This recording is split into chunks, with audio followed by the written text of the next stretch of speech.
Avenger Doomsday का San Diego Comic Con trailer leak होने के बाद इंटरनेट पर लिटरली हंगामा मच गया हो। और इस ट्रेलर में सिर्फ डॉक्टर डूम की पावर नहीं दिखाई गई, बल्कि उसका पास्ट, उसकी lost family, destroyed new year, OG captain America, Loki, X Man, Thor और सेंटिनल्स तक की ग्लिम्स देखने को मिलती है। लेकिन ट्रेलर में एक डायलॉग ऐसा भी है जो शायद डूम्सडे की पूरी स्टोरी का सीक्रेट रिवील कर देता है। वो डायलॉग ऐसा है, the life you are living is stolen. तो आखिर डूम किस स्टोलन लाइफ की बात कर रहा है, और क्या डूम सच में विलन है या उसके पास एवेंजर से छुपाया हुआ कोई बहुत बड़ा सच है। चलो तो फिर ट्रेलर के बिगिनिंग से ब्रेक डाउन करते हैं।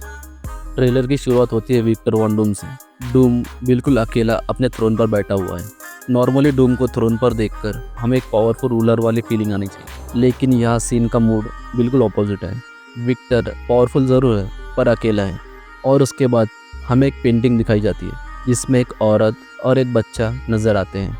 अब लीक फुटेज से उनकी आइडेंटिटी कंफर्म नहीं होती, लेकिन पॉसिबिलिटी है कि पेंटिंग विक्टर के चाइल्डहुड और उसकी मदर को रिप्रेजेंट कर रही है।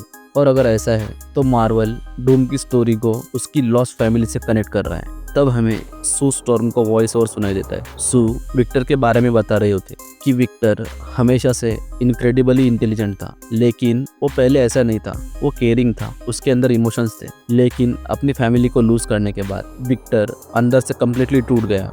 और ये डिटेल बहुत इंपॉर्टेंट हो सकती है, क्योंकि मार्वल हमें शुरू से ये बताना चाहता है कि डूम विल पैदा नहीं हुआ था, समथिंग मेड हिम डूम। तो शायद इसी ट्रेजेडी का कनेक्शन उसके मल्टीवर्स वाले प्लान से है। और फिर बूम, सीन सडनली शिफ्ट होता है और हमें दिखाई देती है एक completely destroyed New York city. Buildings पूरी तरह से तबाह है, हर तरफ डिस्ट्रक्शन है। और इसी डिस्ट्रक्शन के बीच स्क्रीन पर आता है रीड रिचर्ड्स। रीड के फेस पर शॉक और इमोशन क्लियरली दिख रहा है, और वो विक्टर से पूछता है, did you do this Victor? मतलब क्या ये तबाही तुमने मचाई है विक्टर? लेकिन डूम का जवाब और भी इंटरेस्टिंग है। विक्टर कहता है, the life you are living is stolen, यानी तुम जो जिंदगी जी रहे हो वो चुराई हुई है। अब यह डायलॉग बहुत बड़ा क्लू हो सकता है। डूम सिर्फ डिस्ट्रक्शन जस्टिफाई नहीं कर रहा, वो रीड को इनडायरेक्टली बता रहा है कि जिस रियलिटी को रीड अपनी दुनिया समझता है, शायद वो रियलिटी वैसे एग्जिस्ट ही नहीं करनी चाहिए थी। क्या किसी यूनिवर्स की एग्जिस्टेंस किसी दूसरे यूनिवर्स की कॉस्ट पर हुई है, या फिर डूम की ओरिजिनल लाइफ और पूरी फैमिली किसी मल्टीवर्सल इवेंट की वजह से उससे छीन ली गई? और अगर डूम को पता चल गया कि उसकी पूरी फैमिली अल्टरनेट रियलिटी में सर्वाइव कर सकती थी, तो भी विक्टर पूरे मल्टीवर्स को रीराइट करना चाहता है। और फिर ट्रेलर स्पीड पकड़ता है, हमें अलग अलग यूनिवर्सेस के हीरोज दिखने लगते हैं। और सबसे सरप्राइजिंग लिंक्स हमारे ओजी कैप्टन अमेरिका यानी स्टीव रॉजर्स। लेकिन स्टीव यहाँ पर अकेला नहीं है, उनके साथ एक बेबी भी नज़र आता है। अब यहाँ से एक क्रेजी थ्योरी निकलती है। एंड गेम के एंड में स्टीव पास में पेगी कार्टर के साथ रहने चला गया था, तो क्या ये बेबी स्टीव और पेगी का चाइल्ड हो सकता है? और अगर डूम का डायलॉग स्टोलन लाइफ स्टीव से भी कनेक्टेड है, तो क्या स्टीव का पास में रुकना मल्टीवर्स में किसी डेंजरस एनोमली का रीज़न बना? ये थ्योरी क्रेजी ज़रूर है, लेकिन मल्टीवर्स सागा में इम्पॉसिबल नहीं है। नेक्स्ट शॉट में हमें लोकी टीवी आउटपुट में नजर आता है, और लोकी का यहाँ होना बहुत इंपॉर्टेंट है, बिकॉज मल्टीवर्स और टाइमलाइंस के बारे में जितना लोकी जानता है शायद किसी और हीरो को नहीं पता। अगर रियलिटीज कोलैप्स कर रही है तो लोकी को इसका कनेक्शन सबसे पहले समझ आ सकता है। साथ ही ब्लैक पैंथर और शैंग-ची भी बैटल के लिए रेडी नजर आते हैं, और शैंग-ची की प्रेजेंस स्पेशली इंटरेस्टिंग है, क्योंकि 10 रिंग्स का ओरिजिन अभी तक कम्प्लीटली सॉल्व नहीं हुआ है। रिंग्स का कनेक्शन डूम, मल्टीवर्स या किसी अपकमिंग कॉस्मिक इवेंट से शायद डूम्सडे का जवाब दे दे। और फिर ट्रेलर देता है एक मैसिव रिवील। फॉक्स यूनिवर्स के एक्समैन जैसे कि साइक्लॉप्स, मैग्नेटो, गैम्बिट सब बैटल के लिए रेडी दिखाई देते। और इसका मतलब ये कॉन्फ्लिक्ट सिर्फ एवेंजर्स की अर्थ तक लिमिटेड नहीं रहने वाला। डिफरेंट रियलिटीज़ के हीरोज एक ही बैटलफील्ड पर आ रहे हैं, लेकिन क्वेश्चन है वो डूम के अगेंस्ट फाइट कर रहे हैं या एवेंजर्स के अगेंस्ट? बिकॉज अगर इनकर्जन सिचुएशन में दो यूनिवर्सेस कोलाइड करते हैं, तो एक यूनिवर्स को सर्वाइव करने के लिए दूसरे को डिस्ट्रॉय करना पड़ सकता है। और तब हीरोज के सामने चॉइस होगी, मल्टीवर्स को बचाओ या अपनी फैमिली और अपनी दुनिया को। और अब आता है ट्रेलर का सबसे बैडएस कन्फ्रंटेशन। थॉर अपनी डॉटर लव के साथ डॉक्टर डूम को कन्फ्रंट करता है। थॉर ऑब्वियसली फ्यूरियस है, और बिना टाइम वेस्ट किए वो अपना म्योनिर डूम की तरफ थ्रो करता है। अब नॉर्मली म्योनिर को आते देखकर कोई भी साइड हो जाएगा, लेकिन ये डॉक्टर डूम है। डूम म्योनिर को हवा में रोक लेता है और फिर उसे ऐसे साइड में फेंक देता है जैसे वो कोई बेकार खिलौना हो।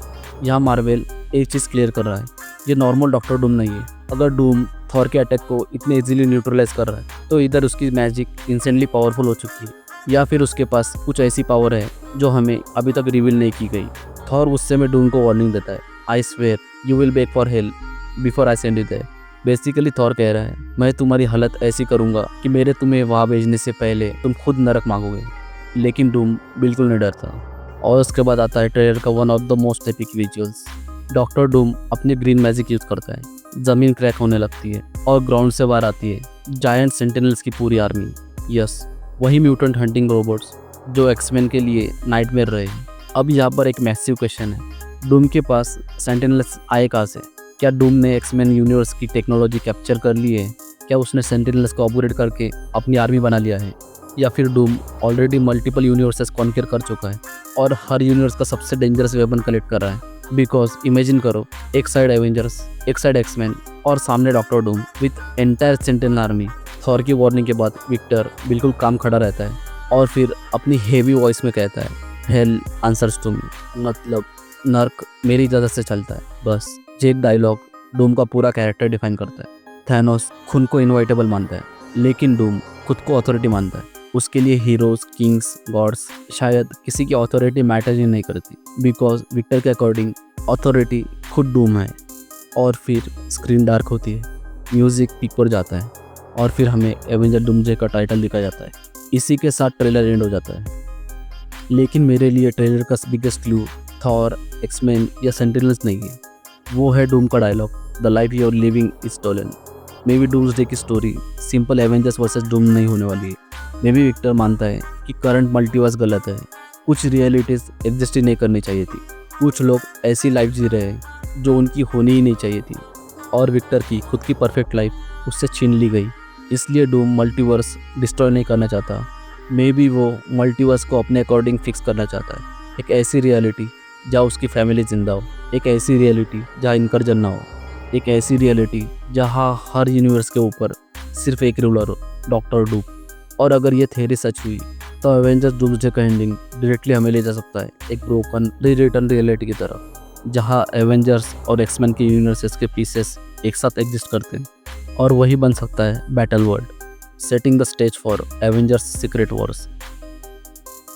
आपको क्या लगता है, डूम की लॉस्ट फैमिली का एक्चुअल सीक्रेट क्या है? स्टीव के साथ दिखने वाला बेबी कौन है? और सबसे इम्पोर्टेंट, डॉक्टर डूम विलन है या वो एक ऐसी रियलिटी को फिक्स कर रहा है जो पहले से ही ब्रोकन है? कमेंट्स में अपनी क्रेजी थ्योरी ज़रूर बताना। अगर वीडियो आपको पसंद आए तो लाइक करो, चैनल को सब्सक्राइब करो और मिलते हैं अगली वीडियो में। तब तक के लिए जय हिंद।